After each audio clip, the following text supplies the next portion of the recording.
Jai Hind everyone. My name is Neha Singh and I welcome you all to the Online Career Academy. हमारे channel पर आपको army, navy, air force, GD, SSC, GD, defence का कोई भी exam हो या फिर सेंटर के कोई भी एग्जाम हो, उसके लिए अगर आप प्रिपरेशन कर रहे हैं तो हमारे चैनल पर आपको free of cost study material provide करवाया जा रहा है along with video lectures and live classes are also being provided. तो आप हमारे चैनल को, जिसका कि नाम है ऑनलाइन करियर एकेडमी, उसको सब्सक्राइब कीजिए, लाइक कीजिए और कमेंट करके हमें बताइए कि आपको जो वीडियोस आ रहे हैं वो कैसे लग रहे हैं और don't forget to share among your friends. चलिए शुरू करते हैं। देखिए, हमारा जो वीडियो चल रहा है, हमारा जो सीरीज चल रही थी जिसमें हम हिस्ट्री के इंपॉर्टेंट क्वेश्चंस को कवर कर रहे थे। ओके, हम हर लेक्चर में एटलीस्ट 50 क्वेश्चंस अराउंड सॉल्व करते हैं, जो कि मोस्ट इंपॉर्टेंट क्वेश्चंस हैं। आने वाले एग्जाम्स, जो भी आप एग्जाम देंगे, उनमें इनमें से डेफिनेटली क्वेश्चंस आएंगे ही आएंगे। चलिए, पहला क्वेश्चन क्या कहता है, किस संधि से प्रथम विश्व युद्ध समाप्त हुआ था? तो देखिए, फर्स्ट वर्ल्ड वॉर जो था वो 1914 से लेकर 1918 तक चला था और इसके बाद में 1919 में जो ट्रीटी होती है, संधि होती है, उसका नाम होता है वर्सेल्स की संधि, ट्रीटी ऑफ वर्सेल्स, जिसके द्वारा प्रथम विश्व युद्ध को समाप्त कर दिया जाता है। क्वेश्चन नंबर सेकंड क्या कह रहा है, राज सिंहासन पर बैठने वाला सबसे अधिक आयु का ब्रिटिश राजा या रानी कौन था? इसमें क्या पूछना चाह रहे हैं कि वो कौन सा क्वीन या किंग था जिसकी उम्र बहुत ज्यादा होने पर वो क्वीन या किंग बने थे। तो उनका नाम है क्वीन मैरी ट्यूडर। क्या नाम है? Queen Mary Tudor. Okay. Third question क्या कहता है, भीमबेटका गुफा किस राज्य में है? तो देखिए, भीमबेटका गुफा जो है वो मध्य प्रदेश में स्थित है। क्वेश्चन नंबर 4 क्या कहता है, सिंधु घाटी सभ्यता के शहरों की गलियां कैसी थी? देखिए, हम जब सिंधु घाटी सभ्यता के बारे में पढ़ते हैं तो वहाँ पढ़ते हैं कि वहाँ का जो नगर नियोजन था वो काफी व्यवस्थित तरीके से था। वहाँ के देखिए, आपको जो घर मिलेंगे वो इस तरह से उनकी गलियां मिलेंगी, जो सड़कें हैं, जो वहाँ का नगर नियोजन है वो इस तरह से मिलेगा, मतलब चौड़ी और सीधी, एक सिस्टमेटिक तरीके से वहाँ बने हुए हैं। तो वो कैसी थी? चौड़ी और सीधी। क्वेश्चन नंबर 5 क्या कहता है, हड़प्पा और मोहनजोदड़ो के खंडहर किस नदी के तट पर पाए जाते हैं? तो देखिए, जो हड़प्पा है वो पाया जाता है रावी के तट पर और सिंधु जो है वो सिंधु के तट पर पाया जाता है मोहनजोदड़ो। ओके, रिपीट करते हैं क्वेश्चन को। हड़प्पा जो सभ्यता है उसके अवशेष पाए जाते हैं, खंडहर पाए जाते हैं रावी नदी के तट पर, और जो मोहनजोदड़ो जो सभ्यता है उसके अवशेष जो है, खंडहर पाए जाते हैं वो सिंधु नदी के तट पर। ओके। क्वेश्चन नंबर 6 क्या कहता है, सिंधु घाटी सभ्यता की लिपि कौन सी है? देखिए, वहां से जो हमें कुछ अभिलेख मिले हैं, कुछ इंस्क्रिप्शंस मिले हैं, जिनसे हम जानने की कोशिश करते हैं कि वहां के लोगों की क्या अवधारणा थी, किन आइडियोलॉजीज को वो फॉलो करते थे। लेकिन अभी तक भी हम उनकी जो लिपि है, जिस लिपि में उनके जो अभिलेख लिखे गए हैं, उनको हम अभी तक जान नहीं पाए हैं। तो उनकी लिपि क्या है? अभी तक अज्ञात है। ओके। क्वेश्चन नंबर 7 क्या कहता है, मोहनजोदड़ो में सबसे बड़ा भवन कौन सा है? तो मोहनजोदड़ो में जो सबसे बड़ा भवन पाया गया है वो है धान्यागार, मतलब जो आज हम लोकल भाषा में जिसको कोठियार बोल देते हैं, जिसमें हम सामान रखते हैं, वो वहां पर बहुत सबसे बड़े भवन पाए गए हैं। क्वेश्चन नंबर 8 क्या कहता है, प्राचीन भारत का अपने जीवन के था? ओके, प्राचीन भारत अपने जीवन के, okay, this question is incomplete, so we want of this question. Next question, छठी शताब्दी भंडार था। ओके, छठी शताब्दी में किस चीज का भंडार था? तो वो था लोहे का। छठी शताब्दी के अराउंड जो लोहा है वो काफी मात्रा में लोगों की पहुंच लोहे तक जाने लग गई थी। ओके। क्वेश्चन नंबर 10, बुद्ध किस वंश से संबंधित थे? देखिए, जो बुद्ध भगवान है, वो उनका जन्म एक शाक्य वंश में हुआ था। उसके बाद में उनकी लाइफ में क्या क्या इंसिडेंट्स हुए वो सब हम जब पढ़ते हैं तब जानते हैं, और फिर वो अपना सब कुछ, राजपाट सब कुछ, अपना परिवार छोड़ के चले जाते हैं जंगलों में। वहां पर उनको ज्ञान की प्राप्ति होती है और वहां से वो बौद्ध धर्म की स्थापना करते हैं। ओके। क्वेश्चन नंबर 11 क्या कहता है, बुद्ध ने अपना प्रथतवन कहाँ दिया? ओके, दिस इज प्रथम, जो उनका उपदेश था वो कहाँ दिया था? ये क्वेश्चन ये कहना चाह रहा है, बुद्ध ने अपना प्रथम उपदेश कहाँ दिया था? तो वो दिया था सारनाथ में। ओके, वो दिया था सारनाथ। क्वेश्चन नंबर 12 क्या कहता है, सिंधु घाटी सभ्यता का पतन नगर कौन से है? कौन से नगर को माना जाता है कि इसकी वजह से जो सिंधु घाटी सभ्यता है उसका पतन हो गया? तो उसे माना जाता है लोथल। कहा जाता है कि लोथल में बाढ़ आई, उसकी वजह से ही सिंधु घाटी सभ्यता जो है वो समाप्त हो गई थी। ओके, क्वेश्चन नंबर 13 क्या कहता है, सिंधु अर्थव्यवस्था की ताकत थी। तो सिंधु अर्थव्यवस्था की ताकत क्या थी, वो थी व्यापार। वो व्यापार के माध्यम से ही अपना जो भी इकोनॉमिकल है उसको बढ़ाते थे। क्वेश्चन नंबर 14, शौर्तगुई सिंधु घाटी सभ्यता किस देश में है, तो वो अभी फिलहाल है अफगानिस्तान में। क्वेश्चन नंबर 15 क्या कहता है, वेद शब्द का अर्थ क्या है। वेद शब्द का अर्थ होता है ज्ञान, नॉलेज। ओके, क्वेश्चन नंबर 16, आरंभिक वैदिक काल में वर्ण व्यवस्था किस पर आधारित थी। आरंभिक वैदिक काल में वर्ण व्यवस्था व्यवसाय पर आधारित थी। ओके, कि मतलब जो जो जो व्यापार करेगा, जो जो काम करेगा, उसके अकॉर्डिंग उसका वर्ण बन जाएगा। मतलब जन्म से जो ये वर्ण व्यवस्था है वो नहीं थी। ओके, क्वेश्चन नंबर 17 क्या कहता है, भारत में जैन धर्म का संस्थापक कौन है। भारत में जैन धर्म के संस्थापक किनको माना जाता है, महावीर स्वामी को। क्वेश्चन नंबर 18, वर्धमान महावीर ने परिनिर्वाण कहाँ प्राप्त किया। वर्धमान महावीर ने अपना परिनिर्वाण कहाँ प्राप्त किया, तो वो किया पावा में। प्राचीन भारत का प्रसिद्ध वह शासक कौन था जिसने अपने जीवन के अंतिम दिनों में जैन धर्म को अपना लिया था। तो वो कौन था, चंद्रगुप्त मौर्य। चंद्रगुप्त मौर्य जो था उसने जैन धर्म को अपना लिया था और अपना जो अंतिम जीवन के जो वर्ष थे वो जंगलों में बिताए और वहीं पर भटकते हुए परिनिर्वाण को प्राप्त किया। देखिए, अगर आप हमारे ऑनलाइन करियर एकेडमी के टेलीग्राम ग्रुप से ऐड होना चाहते हैं या फिर व्हाट्सएप ग्रुप से जुड़ना चाहते हैं और लाइव क्लासेस के बारे में कोई भी जानकारी चाहते हैं, तो ये जो गिवन नंबर से आप इन पर कॉन्टैक्ट कर सकते हैं। क्वेश्चन नंबर 20, अशोक ने किस बौद्ध साधु से प्रभावित होकर बौद्ध धर्म अपनाया था। देखिए, अशोक जो था वो काफी क्रूर राजा था, वो काफी युद्ध में विश्वास रखने वाला राजा था। तो ऐसा क्या हुआ कि उसने बौद्ध धर्म को अपना लिया और एकदम साधु संत बन गया था। तो उसका एक बार उसका वार्तालाप हुई थी उपगुप्त नाम के एक बौद्ध भिक्षु से। उसके बाद उसका जो हृदय परिवर्तन होता है और वो अपने आप को बौद्ध में परिवर्तित कर लेता है। क्वेश्चन नंबर 21 क्या कहता है, मौर्य काल के दौरान शिक्षा का सबसे प्रसिद्ध केंद्र कौन सा था। तो मौर्य काल के दौरान शिक्षा का सबसे प्रसिद्ध केंद्र जो था उसका नाम है तक्षशिला। क्या नाम है, तक्षशिला। क्वेश्चन नंबर 22, अर्थशास्त्र की रचना किसने की थी। तो वो की थी कौटिल्य ने, जिसका दूसरा नाम क्या है, Chanakya. Chanakya. Okay, question number 23, किसने और कब पहली बार अशोक के शिलालेखों का अर्थ स्पष्ट किया था। तो देखिए, किसने का आंसर है जेम्स प्रिंसिप ने, और कब किया था, 1837 में। ओके, सो नेक्स्ट क्वेश्चन क्या है हमारे पास, मौर्य वंश के तत्काल बाद किस वंश ने आकर मगध राज्य पर शासन किया था। तो वो था शुंग। क्वेश्चन नंबर 25 कहता है, चरक किसके राज चिकित्सक थे। तो चरक जो है वो कनिष्क राजा हुए हैं, उनके राज चिकित्सक थे। इन्होंने इनकी बुक भी लिखी है जिसका नाम है चरक संहिता। ये भी क्वेश्चन बन सकता है, चरक संहिता के रचयिता कौन है, तो वो है चरक।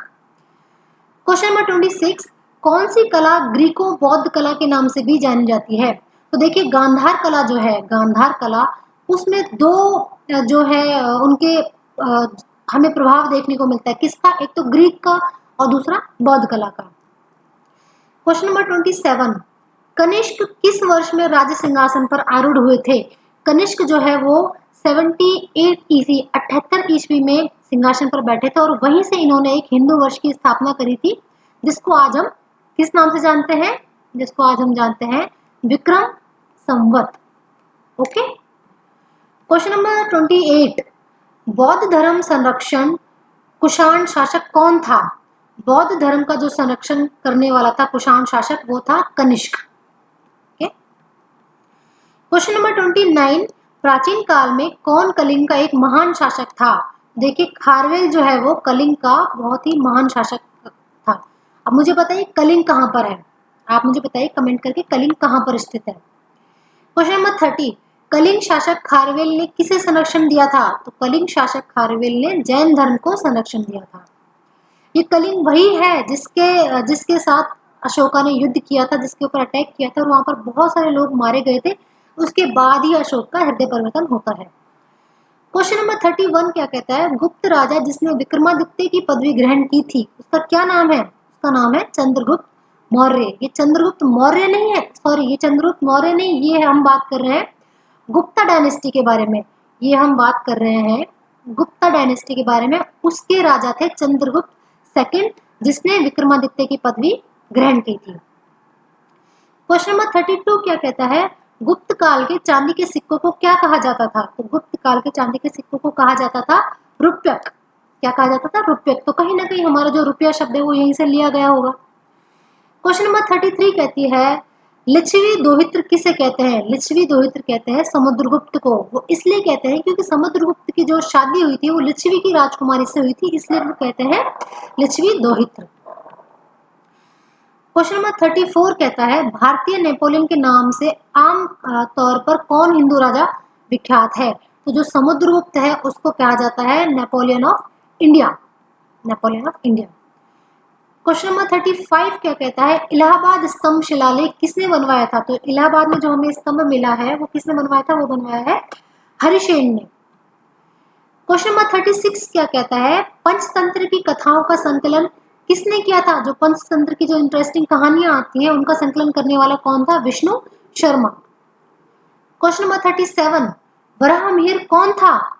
वराहमिहिर कौन थे? एक प्राचीन खगोलविद थे, मतलब ये आकाश के जो भी एस्ट्रोनॉट थे, कह सकते हैं एस्ट्रोनॉट थे। ओके। क्वेश्चन नंबर 38 क्या कहता है गंगा को उत्तर से दक्षिण ले जाने वाला चोल राजा कौन था? गंगा की जो इन्होंने धार बदल दी थी वो कौन राजा था? चोल राजा कौन था? उसका नाम था राजेंद्र चोल। चोल डायनेस्टी के थे इसलिए इनको चोल राजा कहा जाता है। क्वेश्चन नंबर 39 अधिकांश चोलकालीन मंदिर किस देवता को समर्पित हैं? तो जो चोल डायनेस्टी के जो राजा हुए हैं वो भगवान शिव को ईस्ट मानते थे, इसलिए इनके मोस्टली जो मंदिर मिलेंगे वो शिव को समर्पित ही मिलेंगे। क्वेश्चन नंबर 40 क्या कहता है चोल वंश भारत के किस भाग में अधिकतर शासन करते थे? तो जो चोल डायनेस्टी है वो हमारे साउथ इंडिया में ही शासन किया था उन्होंने मोस्टली। क्वेश्चन नंबर 41 हमारा क्या कहता है किस चोल शासक ने श्रीलंका के उत्तरी भाग को जीतकर अपने साम्राज्य का एक प्रांत बना दिया था? तो उसका नाम था राजराजा प्रथम। राजराजा प्रथम जो था वो श्रीलंका के एक उत्तरी भाग को, नॉर्थ जो एरिया है उसको जीतकर उसे अपने साम्राज्य का प्रांत बना लिया था। और ये कौन था? ये चोल शासक था। चोल शासक मोस्टली कहाँ किस एरिया में थे इंडिया के में? तो वो थे दक्षिण भारत, साउथ इंडिया में। क्वेश्चन नंबर 42 क्या कहता है किस चोल शासक ने नई राजधानी गंगईकोंडा चोलपुरम का निर्माण किया था? तो ये किया था राजेंद्र प्रथम ने, राजेंद्र प्रथम ने।